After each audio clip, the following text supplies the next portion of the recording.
ไม่สนับบ่น้องนางนี่บอกบ่เป็นหยังไอ้จับซื้อบ่ไอ้ลูกดินซื้อบ่ไอ้ไปก่อนเดี๋ยวน้องบ่ทันบ่ไอ้บ่จับอย่าเฮ็ดหญิงสาวโพสต์เตือนภัยถูกคนขับรถแท็กซี่ผ่านแอปออนไลน์ลวนลามวันที่12 มีนาคม 2025หญิงสาวหนึ่งโพสต์เล่าเหตุการณ์ว่าเวลาประมาณ 12 โมงตอนเที่ยงได้เอิ้นใช้รถบริการแท็กซี่ผ่านแอปหนึ่งให้ไปส่งอยู่ที่สถานีรถไฟลาวจีนนครหลวงเวียงจันทน์ในขณะที่อยู่ในรถแท็กซี่คันดังกล่าวโซเฟอร์รถได้มีการเปิดหนังผู้ใหญ่ให้เบิงพร้อมทั้งสวนให้ไปนั่งหน้าข้างคนขับแต่ตนเองบ่ไปชายคนดังกล่าวได้เหลียวหน้ามาและออกอาการพยายามอยากลวนลามโดยเอามือมาจับขาตนเองจนเฮ็ดให้ตนตกใจแฮงด้วยความตกใจจึงหิบห้อนลงจากรถคันดังกล่าวและได้ลืมโทรศัพท์ iPhone 12 Pro Max อยู่ในรถเฮาไปเบิ่งคลิปเหตุการณ์น้ำกันเดี๋ยวน้องบ่ทัน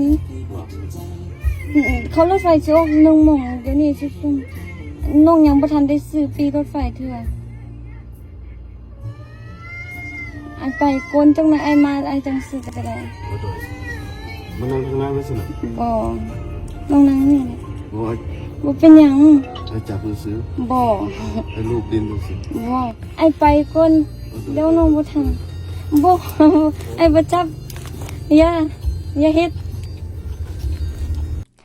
หญิงคนดังกล่าวยังได้เล่าเติมว่าโทรศัพท์หน่วยที่ตนเองลืมนั้นมีแอปธนาคารและมีเงินในบัญชี9 ล้านกีบปัจจุบันบ่สามารถติดต่อโทรศัพท์หน่วยดังกล่าวได้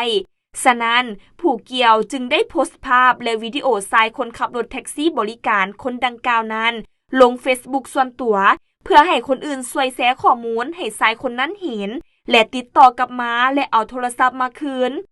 ภายหลังเหตุการณ์นี้ถูกเผยแพร่ออกไปถูกแชร์ออกไปอย่างลวงหลายและเป็นทีวีภาควิจารณ์กันในสังคมออนไลน์ส่วนเจ้าของโทรศัพท์จะได้คืนหรือบ่นั้นและโซเฟอร์รถจะเป็นแนวใดต้องติดตามตอนต่อไป